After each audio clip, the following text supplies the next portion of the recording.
entonces escuchamos a Karina. Karina, muchas gracias por recibir nuestra invitación y muchas gracias por estar acá. Así que le damos una gran bienvenida de parte de la Internacional de la Educación para América Latina.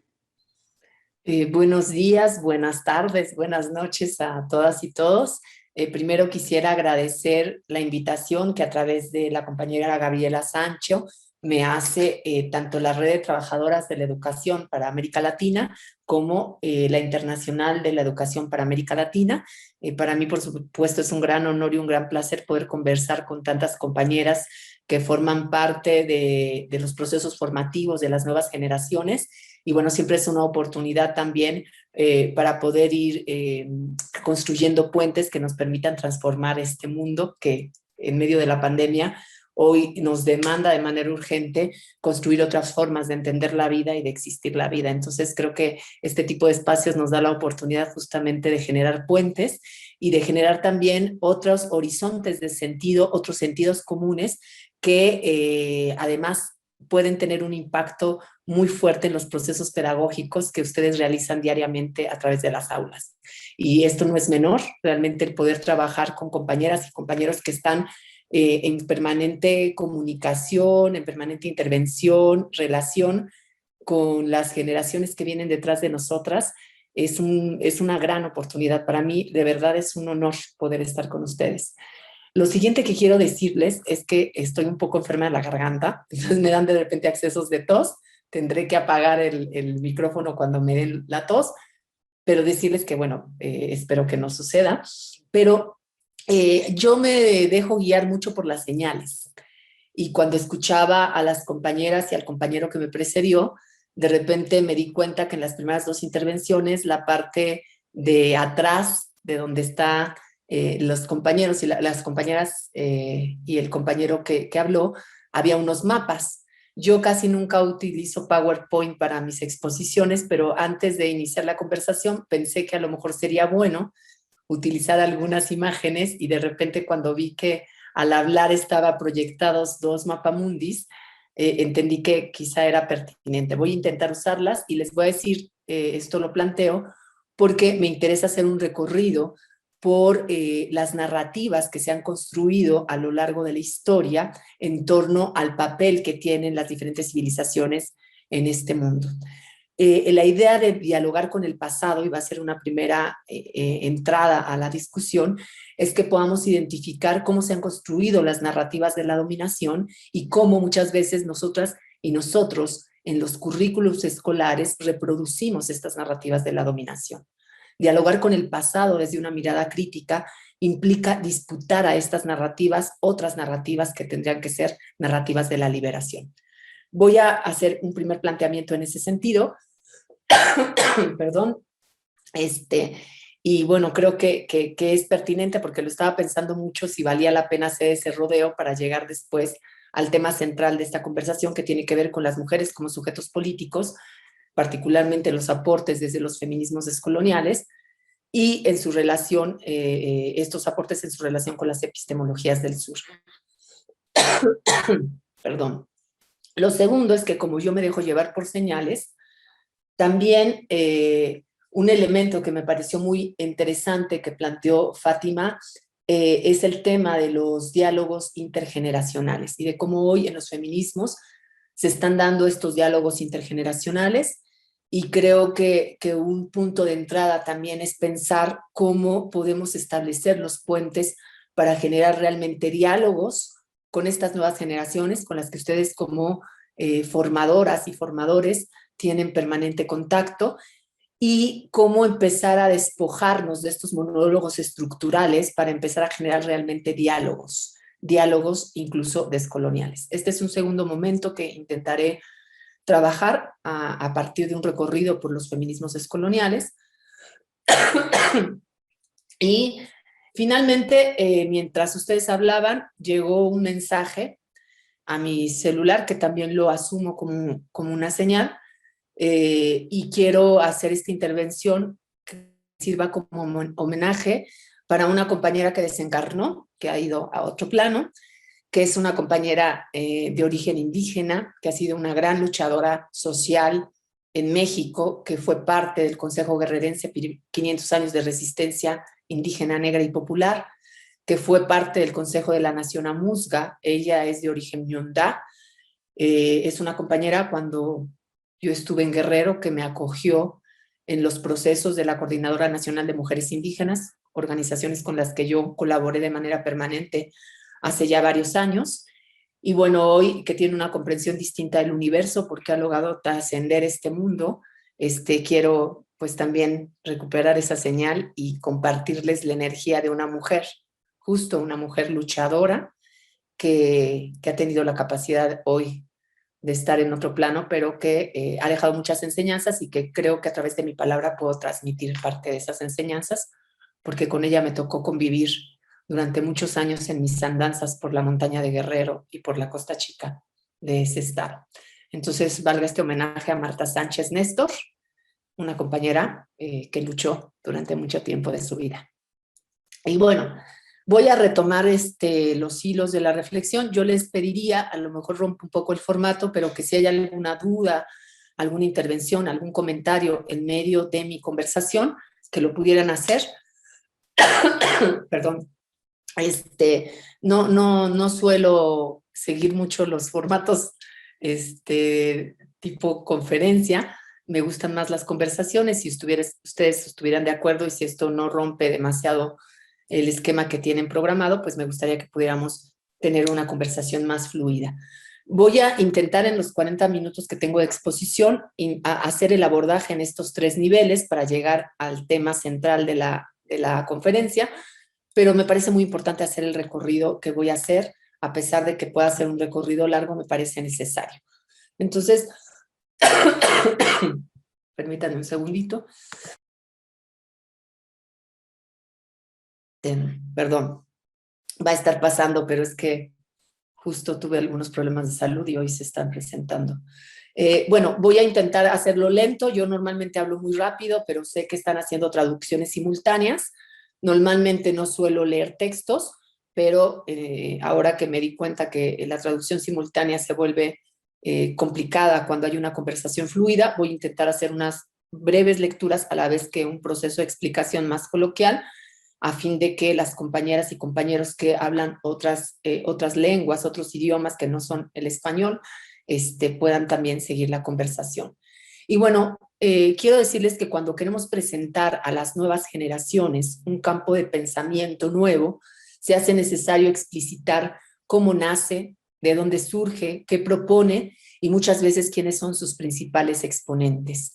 Así que para hablar del pensamiento descolonial y en particular de los feminismos descoloniales latinoamericanos, tendríamos que contar brevemente primero cómo surge el pensamiento descolonial en América Latina, que también hoy es enunciada como Abya Yala por el nombramiento cuna que daban los pueblos que hoy se ubican en el Panamá a esta región continental.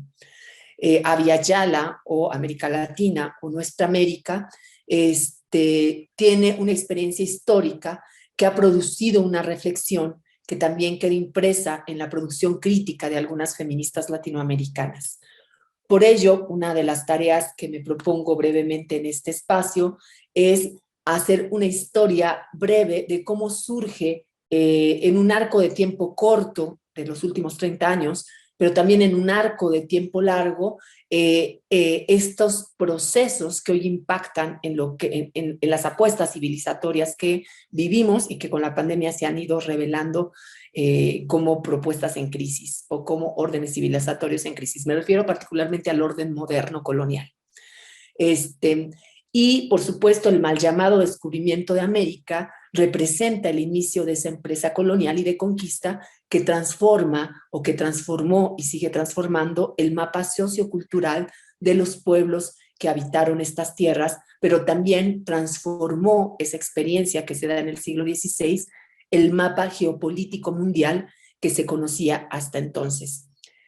Pensar en la narrativa histórica que se construye alrededor del desarrollo mundial es muy importante, porque lo primero que hay que reconocer es que esta narrativa histórica mundial tiene su centro de atención en Europa. Es decir, que las historias de otras regiones desde el siglo XVI, regiones como Asia, África, Oceanía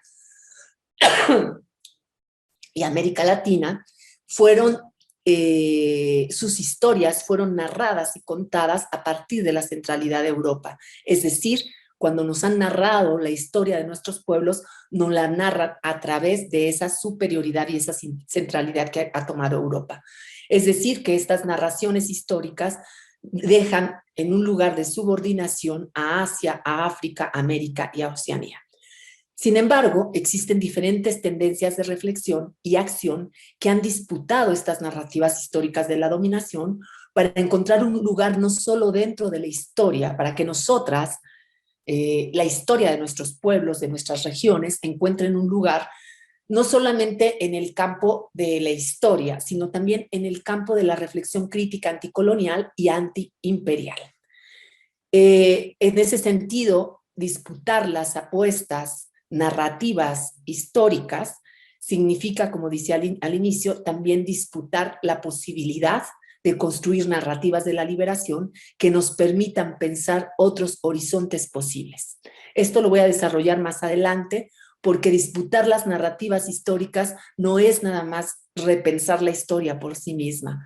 Significa pensar que han existido otros órdenes civilizatorios y que Europa, como horizonte utópico, porque Europa el problema es que se ha encarnado como el único horizonte utópico, y en ese sentido la idea de desarrollo, la idea de evolución, la idea de llegar a etapas superiores de desarrollo de la humanidad, se ha asociado con el desarrollo de Europa.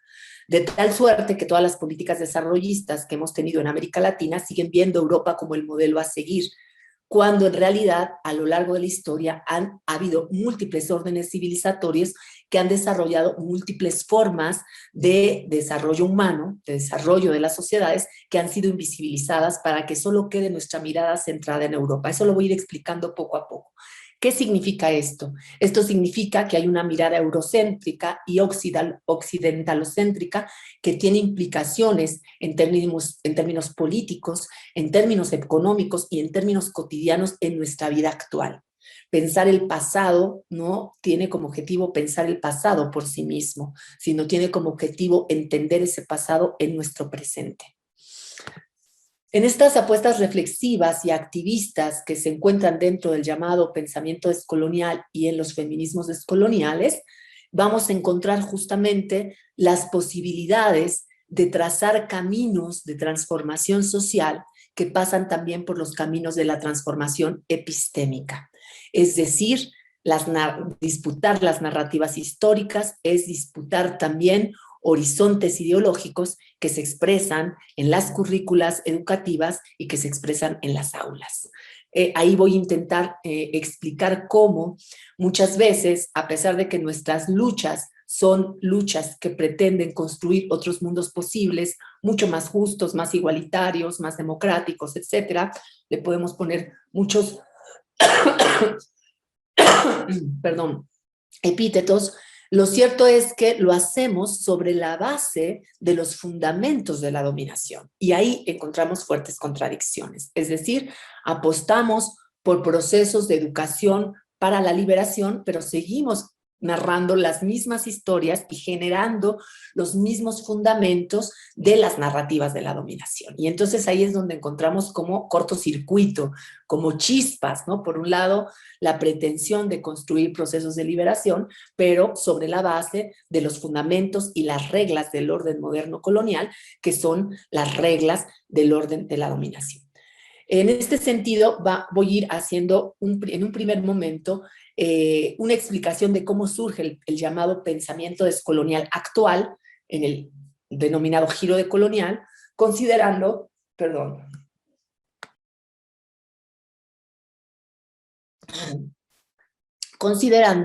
que el pensamiento, que la actitud descolonial es una actitud que ha existido en nuestra América desde hace 500 años. Desde el momento en que tocaron los pies de los colonizadores, estas tierras, hubo una actitud descolonial por parte de nuestros pueblos. Sin embargo, lo que llamamos el pensamiento descolonial se formula como un campo de reflexión y acción de manera más reciente hacia la década de los 90.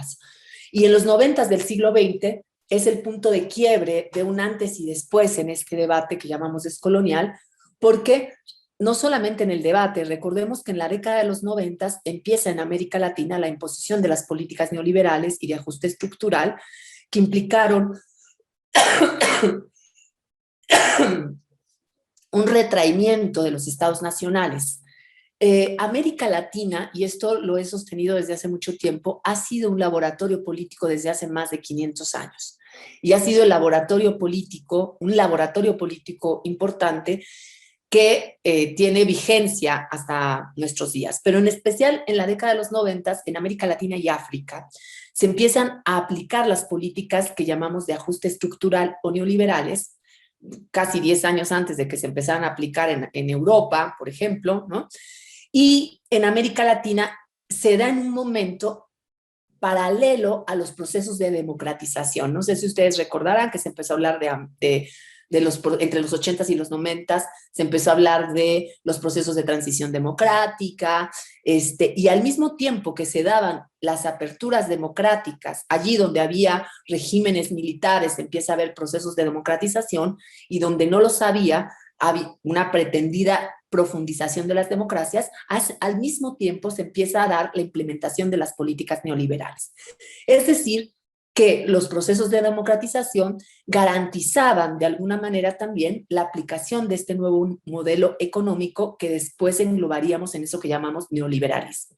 De manera paralela, en otras latitudes en términos geopolíticos, pues estaba dando la perestroika, no sé si recordarán, la caída del bloque socialista, la desaparición de la Guerra Fría y el reordenamiento geopolítico del mundo que generó desde la reflexión crítica de Occidente todo el debate sobre la posmodernidad. No sé si la mayoría de ustedes recuerdan esa época en la que se estaba hablando de si había una crisis de la modernidad o si lo que estábamos viviendo en ese momento era una crisis recurrente de la modernidad que lo único que estaba haciendo, digamos, es garantizar la continuidad del proyecto moderno. Esa era parte de la discusión que se estaba dando en esos momentos.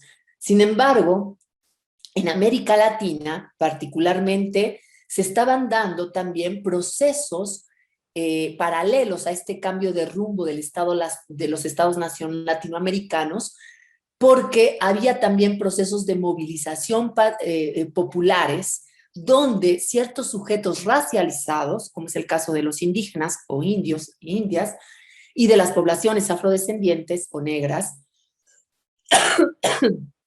no tardaron en generar procesos de organización y de articulación en torno a ciertos movimientos sociales. El movimiento indio y afrodescendiente a nivel continental, aglutinado en la campaña continental 500 años de resistencia indígena, negra y popular en 1992, es un referente muy importante que va a marcar los trazos del debate que después llamaríamos pensamiento descolonial. ¿Por qué?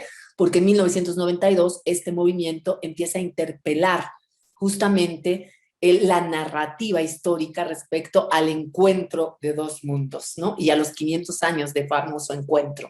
Y empiezan a decir, eso no fue un encuentro, y empieza a haber toda una serie de expresiones de resistencia y de protesta popular de carácter regional y de carácter nacional, que va a tener sus expresiones a lo largo de esa década en diferentes procesos y organizaciones. En el caso de México, el surgimiento del Ejército Zapatista de Liberación Nacional.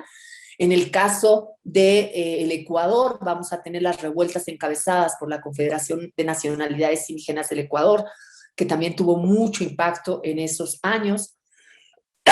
Vamos a tener las movilizaciones y acciones por la paz en Colombia, que además muchas de ellas fueron coordinadas e impulsadas por organizaciones de mujeres. Vamos también a tener en Brasil la emergencia del movimiento negro, las revueltas y las luchas por las defensas de los recursos naturales en países como Bolivia. El MAS también empieza a tener una fuerza importante, el movimiento en acción sindical en Bolivia, pero también en Ecuador, en Chile, en Argentina, en Venezuela y en Guatemala. y vamos a tener también expresiones civiles urbanas de los que se llamaron globalifóbicos o de los movimientos antisistémicos, que van a tener acciones en contra justamente o que desafían el proyecto neoliberal y neocolonizador. En ese contexto, en América Latina, la pregunta anterior a si lo que estábamos viviendo era una crisis del proyecto civilizatorio moderno que iba a dar pie a la transmodernidad o a la posmodernidad, en América Latina la pregunta previa era ¿cómo llega la modernidad a América Latina? O sea, más que discutir si estábamos en un momento de crisis donde la modernidad estaba en crisis, iba a transformar ese orden en la posmodernidad, o si era una crisis recurrente que lo único que iba a permitir era el sostenimiento del proyecto moderno, pues en América Latina surge la pregunta de cómo nace la modernidad en América Latina. Y en ese cómo nace la modernidad en América Latina, un grupo de intelectuales, un grupo de pensadores, de pensadoras latinoamericanos empiezan a confluir en una reflexión que va a tener mucha presencia y mucha fuerza en un planteamiento inicial que hace el filósofo argentino-mexicano Enrique Dussel, bueno, uno de los fundadores de la filosofía de la liberación, y que formula que la modernidad nace en 1492. Ojo, este planteamiento ya hace una disputa narrativa de la historia, pero tiene más efectos que solo la disputa narrativa del orden histórico que nos habían contado. 1492, inicio de la modernidad, se contrapone con una historia que nos decía que la modernidad había nacido con la Ilustración a partir de la Revolución Francesa en 1789 y que era una experiencia de carácter europeo. Decir que la modernidad nace en 1492 plantea una ruptura con la narración de la historia, pero sobre todo plantea una nueva forma de entendimiento del desarrollo de la modernidad. Y aquí Enrique Dussel nos dice algo que es fundamental. Nace en 1492 a partir del inicio de la empresa colonial. Por tanto, la modernidad no se puede entender sino como parte de esa empresa colonial. Es decir, la modernidad nace en el momento en que Europa puede mirarse a sí misma bajo un ego unificado, es decir, que puede mirarse en un lugar de centralidad y de superioridad que no tenía antes de 1492, sino que tiene a partir de que se encuentra con un otro, con una alteridad, con un diferente a Europa, que es inferiorizado, subalternizado y puesto en una posición de menor, de inferior, para que Europa se pueda mirar en un lugar de superioridad. En ese momento, América Latina, que no era América Latina, ¿no? Lo nombro así como para facilitar el intercambio, y también nombro Europa, que en ese momento no era Europa, lo que eran los reinos de Castilla y el reino de Aragón, en una alianza que había posibilitado que llegaran a estos territorios, y ahorita voy a ir a la parte de la historia. Europa se puede configurar desde un lugar de centralidad, construyendo la primera periferia global que vamos a hacer nosotros y nosotras, es decir, América Latina. Por primera vez, América Latina se configura, dice Dussel, en esa periferia que le va a posibilitar a Europa posicionarse en un lugar de centralidad. En ese momento nace la modernidad como apuesta subjetiva. Es la primera modernidad. Luego vamos a encontrar una segunda modernidad que ya entonces sí coincide con ese momento histórico de la Ilustración, que es una modernidad ya manifiesta.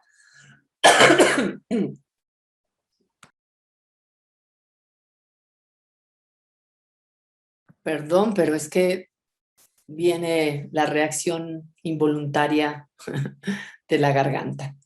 En ese sentido, este planteamiento inicial es postulado por Dussel, que luego se va alimentando de algunos otros planteamientos generados por pensadores y pensadoras latinoamericanas, se le suma el planteamiento básico de Aníbal Quijano, quien dice justamente que esta experiencia colonial posibilita la configuración de patrones de dominación que se globalizan.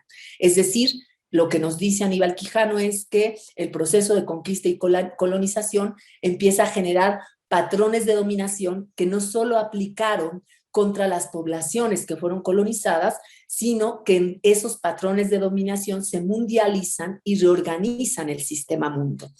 Cuando nosotros decimos, y lo voy a explicar como con más detalle, cuando él se refiere a la colonialidad del poder, lo que dice es que la experiencia de conquista y colonización de nuestros territorios generó un proceso de configuración de patrones de dominación basados en el principio de la racialización. Es decir, que la raza se configura como el elemento básico de subordinación sobre las poblaciones que fueron colonizadas.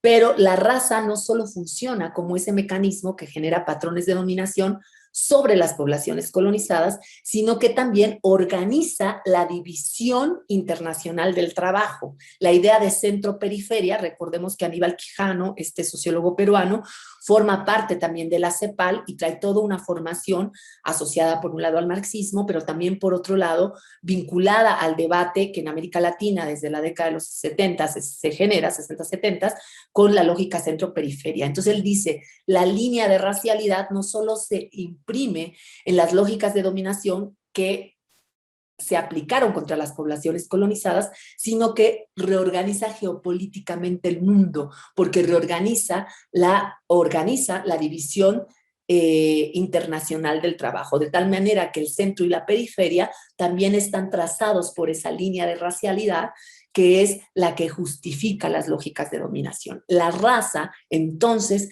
se constituye en un marcaje básico en la lógica moderno-colonial. A eso él le llama colonialidad del poder.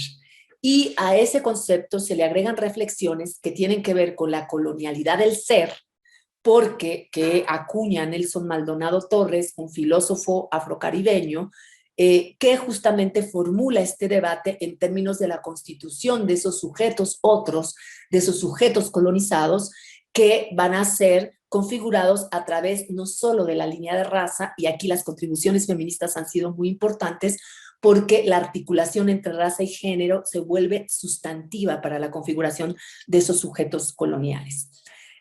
Quisiera preguntar, para tener una idea de si hasta aquí voy bien, si está siendo comprensible el planteamiento, porque voy a dar un giro ahorita, un salto, bueno, primero quiero verificar que vamos bien, si no me regreso. No, nos parece que vamos bien, ahí veo gestos de compañeras que vamos bien, así que si le parece, continuemos más bien, está muy interesante. A este concepto que se empieza a generar a través de todo este debate, que tiene un contexto histórico, que es lo que está pasando en los 90s, se agrega también dos conceptos claves que van a hablar justamente de estos patrones de dominación colonial, cuya expresión se da en el ámbito epistémico y en el ámbito del género.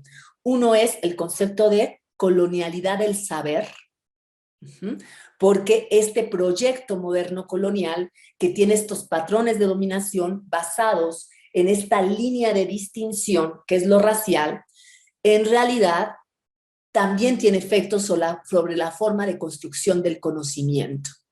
Y aquí podríamos, en otro momento, si quieren lo podríamos hacer, yo encantada de que me pudieran invitar, a hacer también este seguimiento histórico de cómo surge el método moderno a partir del siglo XVI y cómo se hace una transferencia de los postulados teológicos a el principio científico, que pasa no solamente por las apuestas newtonianas, sino también por el debate de Descartes y de Bacon.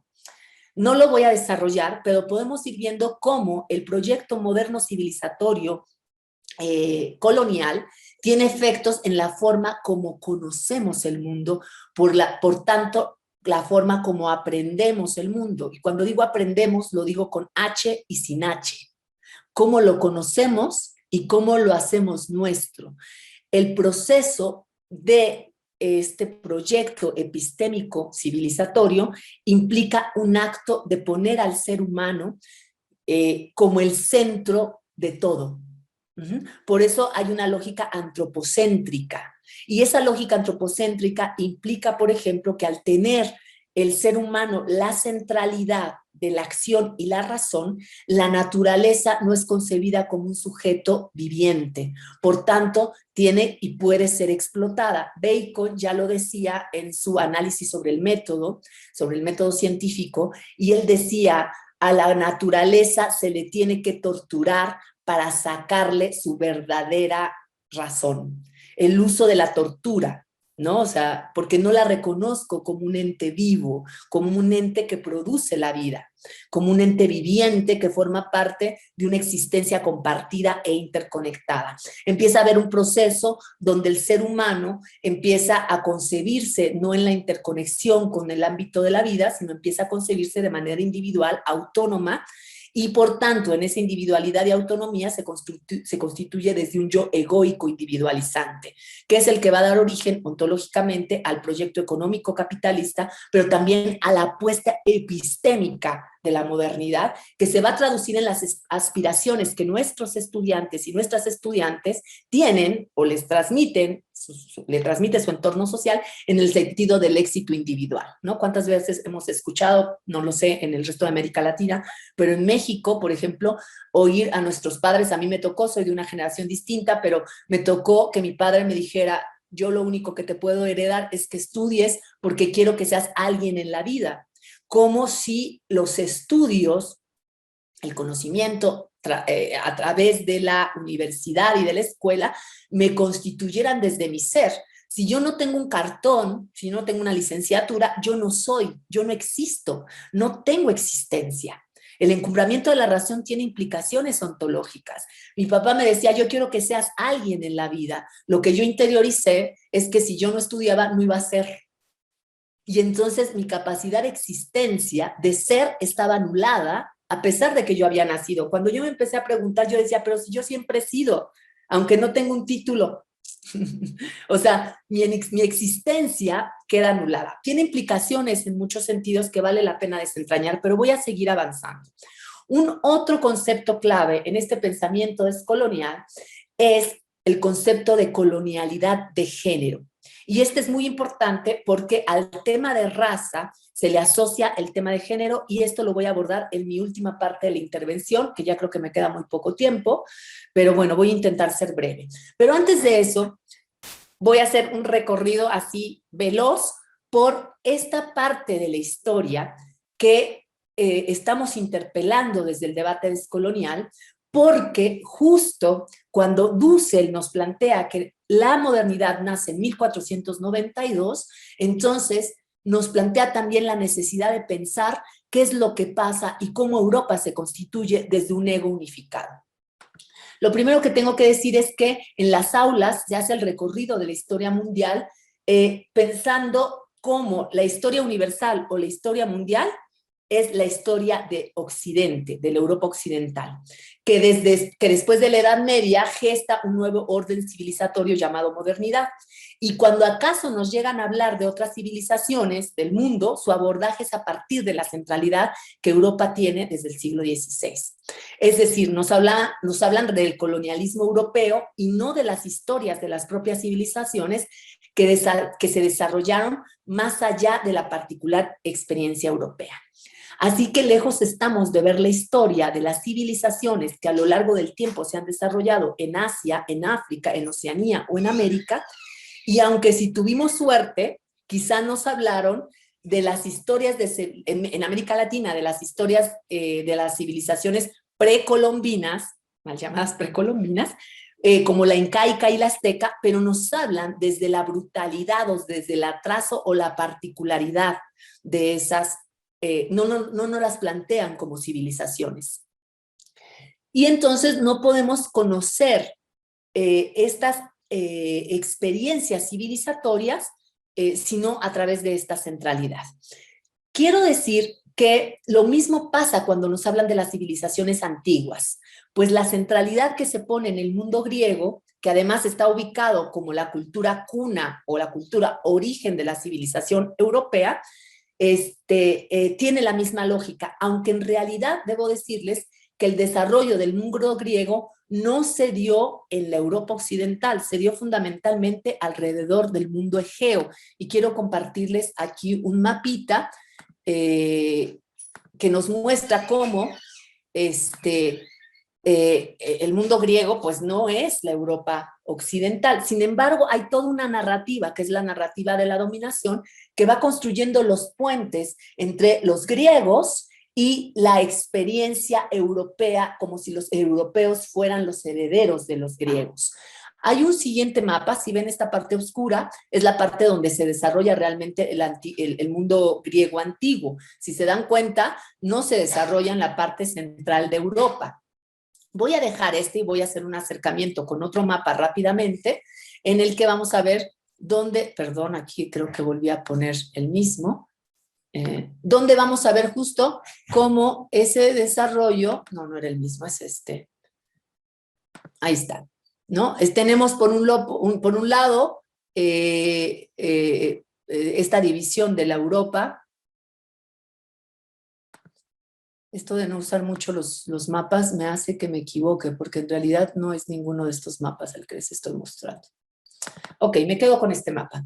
Entonces, lo que quería decirles era justo que hay una lógica donde se nos presenta la idea de que Europa es la heredera natural del mundo griego. O sea, que lo que conocemos, pero lo que conocemos como el mundo griego no se desarrolló en los territorios que abarcan la Europa central, del oeste y del sur. En realidad se desplegó en el norte y el sur de Macedonia, Tesalia, el Ática, y en la parte sur de la península del Peloponeso.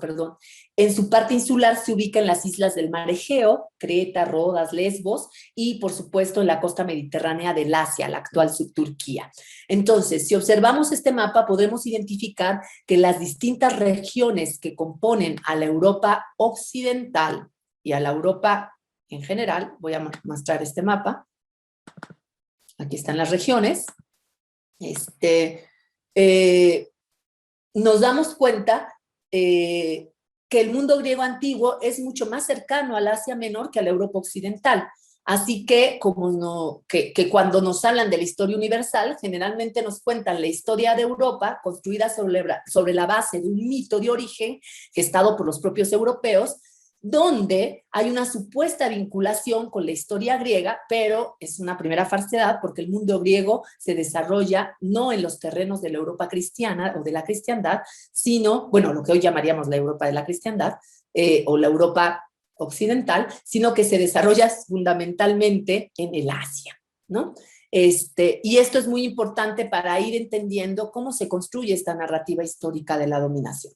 El tema más importante no solamente tiene que ver con el mundo, con cómo se van construyendo las narrativas a partir del mundo griego, sino lo más relevante es entender cómo en este nuevo planteamiento que hace Enrique Dussel vamos a encontrar que Europa en realidad, hasta 1492, dice Enrique Dussel, era la periferia del mundo musulmán. Es decir, Europa era la periferia del desarrollo de civilizaciones que no nos cuentan la historia y por eso no nos enteramos, tuvieron un auge cultural, místico, filosófico, médico, muy importante, y Europa, de alguna manera, la Europa cristiana, de antes de 1492, pues era parte de esa periferia. Les voy a mostrar un otro mapa rápidamente que me parece muy importante porque este mapa nos muestra, no sé si ya lo están viendo, cómo hasta 1400, bueno, entre el siglo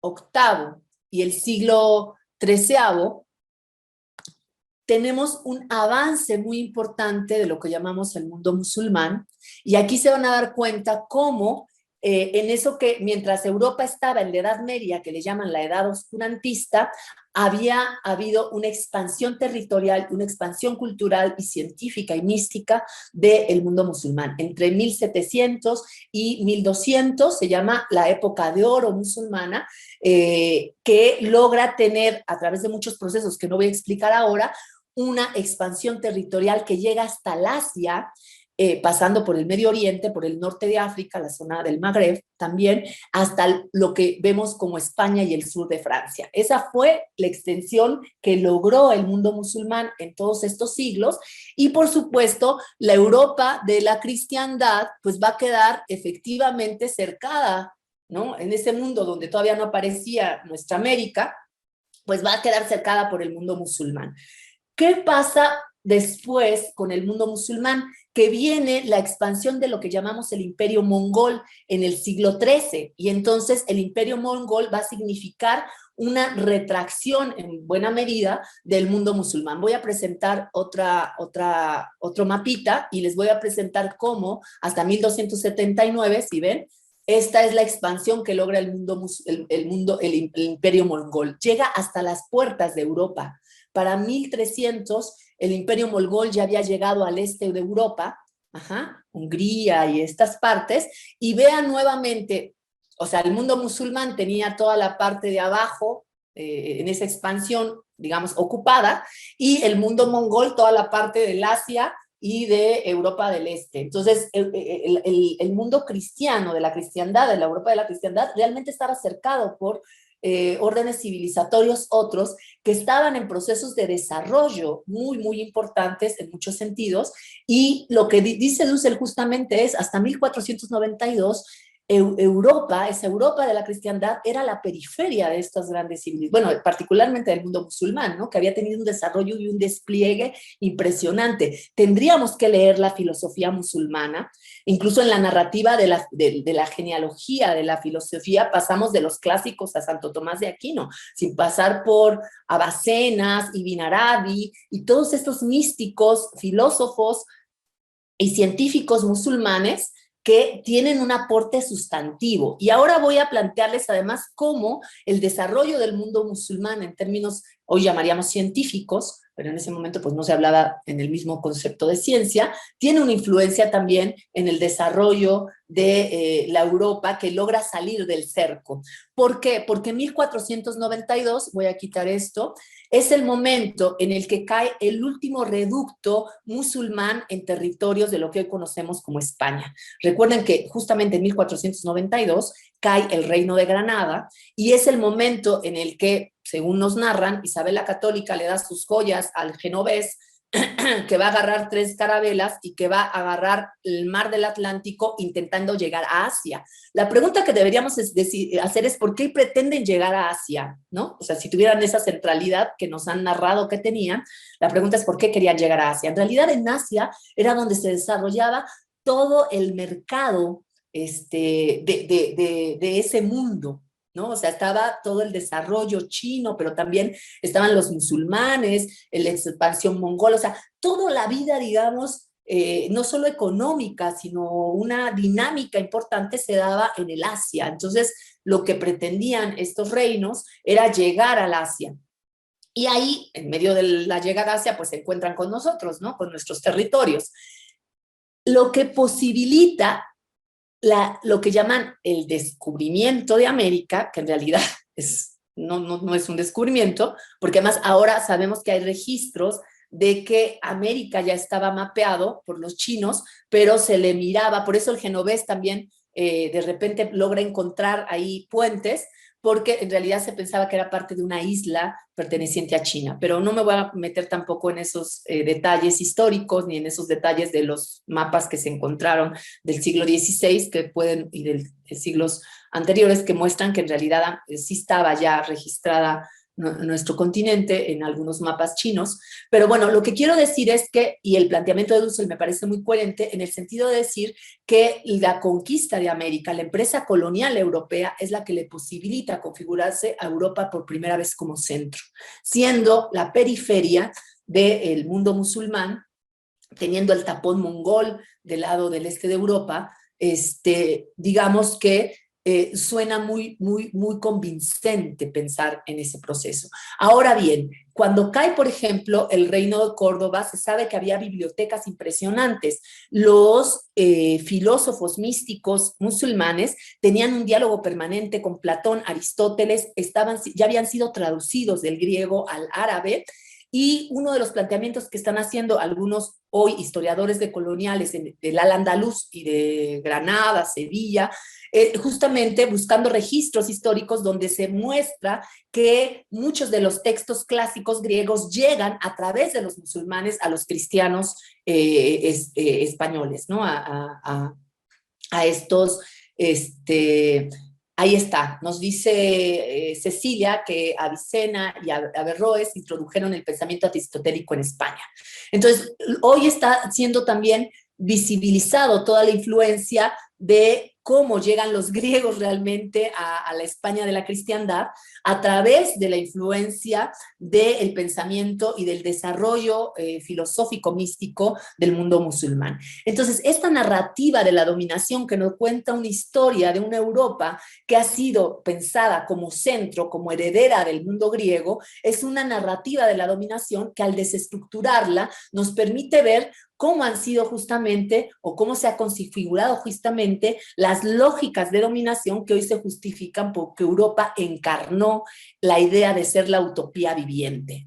Por eso las lógicas de desarrollismo tienen que ver con que todos los países tenemos que aspirar a ser como Europa, como único horizonte civilizatorio. Si nosotros estudiáramos la historia del mundo como una historia mundial, entonces pensaríamos cómo fue el proceso de la expansión y del orden civilizatorio del mundo musulmán. Por suerte, hoy tenemos muchos elementos para entender, por ejemplo, en diálogos con mujeres musulmanas, que han hecho un debate interesantísimo desde el tema descolonial, nos plantean, por ejemplo, cómo en la Torá, perdón, en el Corán, no son judías, sino musulmanas, en el Corán, el principio de igualdad no es un principio de referencia tan importante como el principio de justicia. Y las compañeras, por ejemplo, en una conversación que tuvimos en una ulema en Rabat, en Marruecos, decían en el Corán, el principio de lo justo es un principio que rige no solamente la actitud ético-religiosa, sino la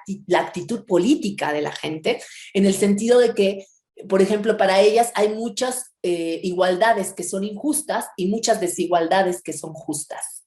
Entonces, el principio de la igualdad no es el principio que rige, por ejemplo, parte de la ética y de la moral de las mujeres musulmanas, por ejemplo, ¿no?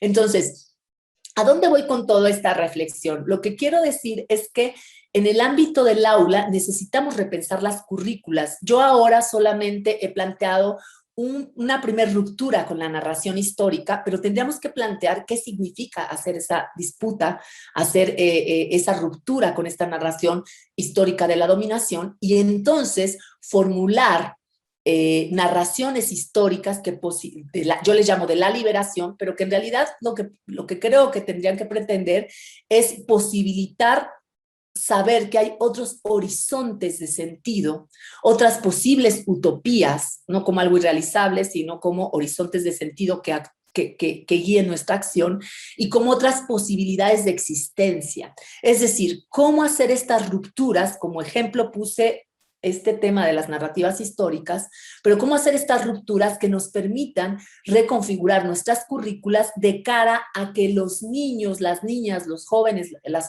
nuevas generaciones puedan mirar un mundo diverso, un mundo múltiple que permita construir una forma de existencia donde el reconocimiento de la interdependencia que tenemos en este espacio llamado Tierra implica que yo no puedo someter a otros para poder tener existencia solamente. O sea, no es la lógica de aniquilar al otro, disminuir al otro para que yo pueda sentir que tengo existencia. ¿Cómo sería pensar desde las currículas procesos epistémicos que nos permitan la reproducción de la vida en el sentido de reconocer que tenemos existencia por el solo hecho de existir?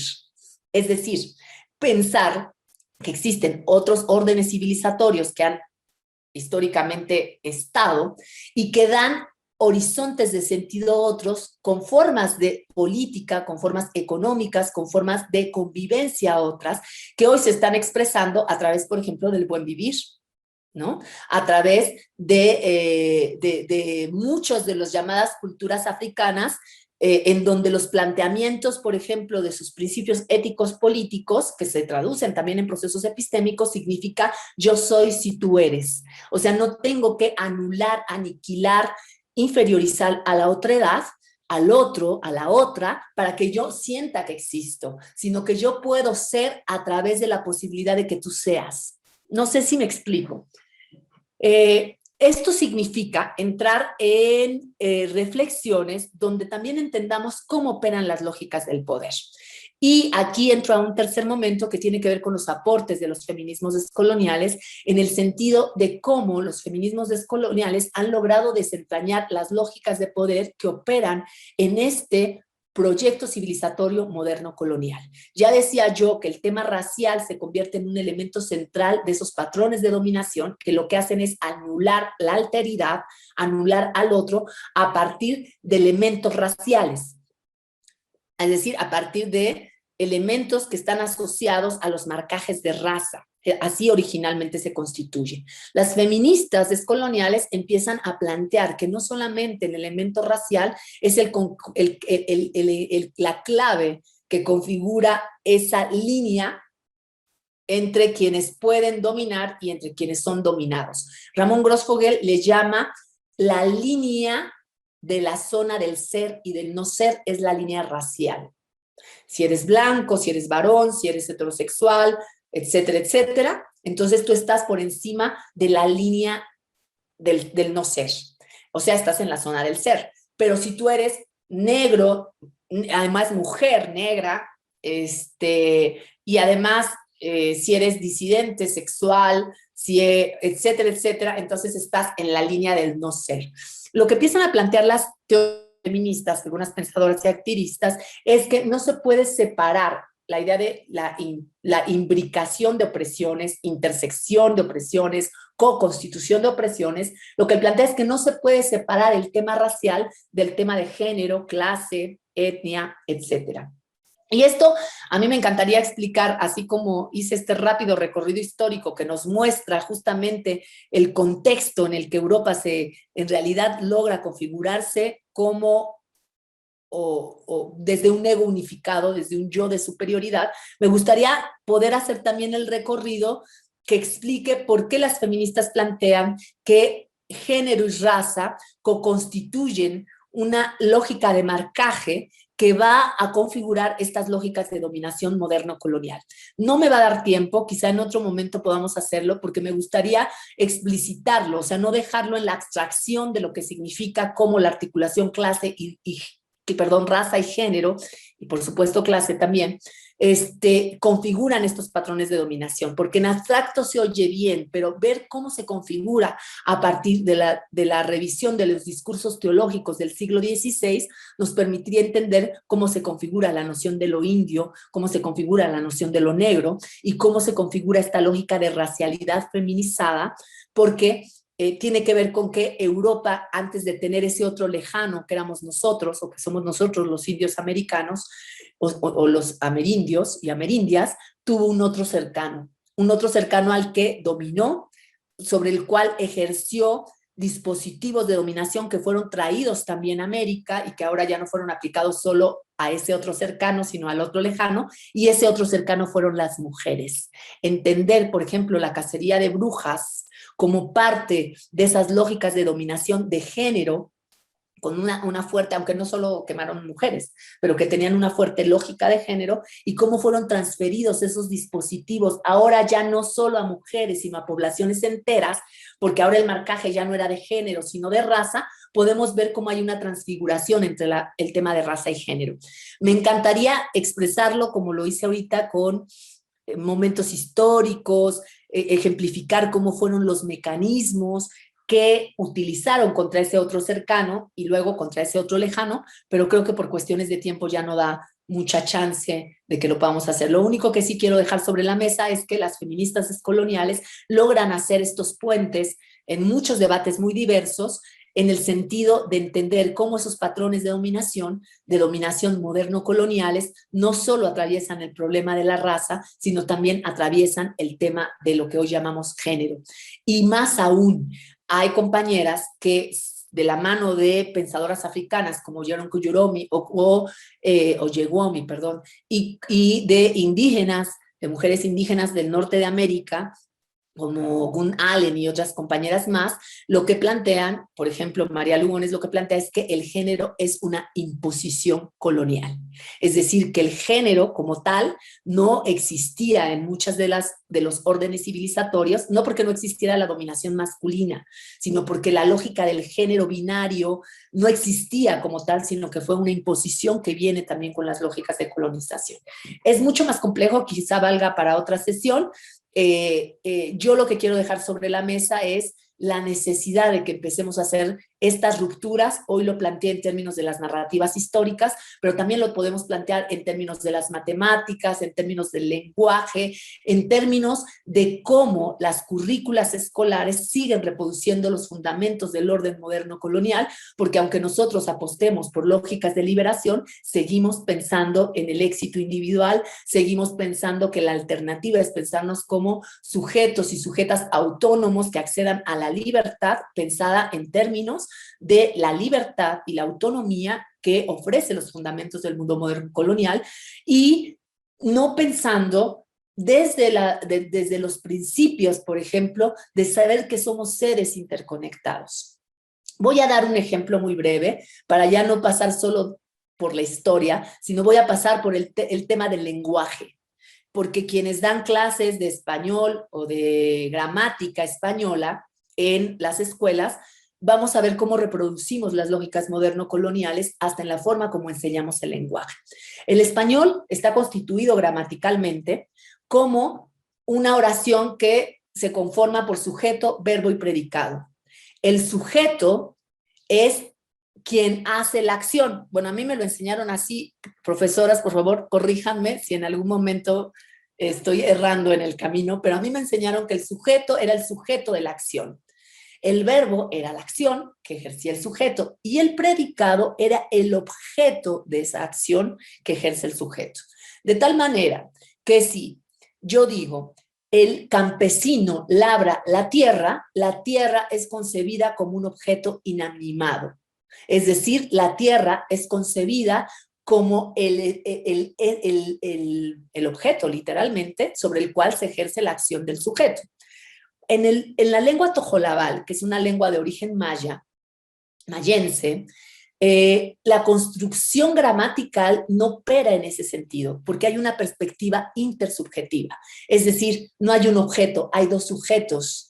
El labrador, el campesino, y la tierra es el otro sujeto. Por tanto, el acto no es unidireccional. El campesino no labra la tierra solamente, sino la tierra se permite ser labrada. Y esa es una acción de un sujeto que no puede ser concebido como objeto.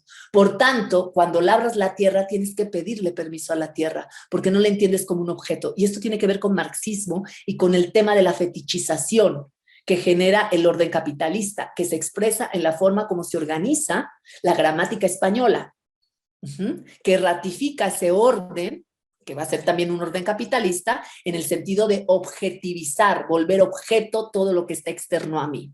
Cuando dice en la oración, el amante o la amante besa a su amante o a su amada, ¿no? A su amado o a su amada, lo que vamos a ver es que al final el ser amado o la ser amada va a ser un objeto de mi acción, por más amado que sea o amada que sea, porque al final la construcción implica el proceso de objetivación, de convertir en objeto todo lo externo a mí. En la lengua tojolabal va a haber una relación intersubjetiva. No puede haber una acción única. Hay una interrelación que implica acciones mutuas. Y eso implica que entonces no hay un yo. Tampoco hay un dos yos, hay un nosotros. Y ahí, por ejemplo, en la filosofía nosótrica que hoy están desarrollando indígenas mexicanos, casi la mayoría de origen mayense, que están planteando como filosofía y que la llaman filosofía nosótrica, a partir no solo del análisis del lenguaje, sino de lo que llamamos cosmovisiones, que yo me niego a llamarla cosmovisiones. Yo hablo de horizontes de sentido y de órdenes civilizatorios, porque esto que ha quedado resguardado en el ámbito de las culturas étnicas o de las espiritualidades, en realidad lo que guarda son horizontes de sentido civilizatorio que han sido invisibilizados, porque en la historia no nos cuentan que esas civilizaciones existieron y que tuvieron formas de desarrollo con percepción de lo humano, de la naturaleza y de la vida, que hoy quedaron ocultas, pero que como están resguardadas en las espiritualidades, en la lógica comunitaria, en las culturas indígenas, se les da un rango de inferioridad como culturas y no como órdenes civilizatorios. Hoy el desafío es poder explorar eso como órdenes civilizatorios y poder traducirlo a las currículas, no con el objeto de cambiar las narrativas históricas, gramaticales, de las matemáticas por cambiarlas, sino con el objetivo de que estas nuevas generaciones tengan la posibilidad de vincularse con otros seres humanos, con otros seres humanos y con el entorno de una manera distinta, porque la lógica que se impuso con el orden moderno colonial hoy nos muestra que es una lógica de muerte que imposibilita la posibilidad de la vida y de la reproducción de la vida. Ese es parte del desafío. Yo me limito a dejarlo ahí porque creo que ustedes tienen mucho más que decir cuando se trata ya de tomar en nuestras manos ese desafío y traducirlo en términos de otras posibilidades de aprendizaje, de enseñanza, de aprender el mundo y de reconocernos como seres interconectados y no seres autónomos y libres como nos lo prometió la modernidad, porque al final no nos liberó y no nos autonomizó, simplemente nos lanzó de una manera brutal a condiciones que hoy el COVID ha develado, porque nos ha mostrado que el orden capitalista pues no tiene posibilidades de garantizar la reproducción de la existencia y de la vida, del orden capitalista moderno colonial. Los desafíos no son menores y la verdad es que yo creo que ustedes, todos ustedes tienen mucho más que contar respecto a cómo poder hacerlo en aula con las nuevas generaciones. Ahí lo dejo porque creo que ahora les toca a ustedes el acto del habla y a mí el acto de escucha.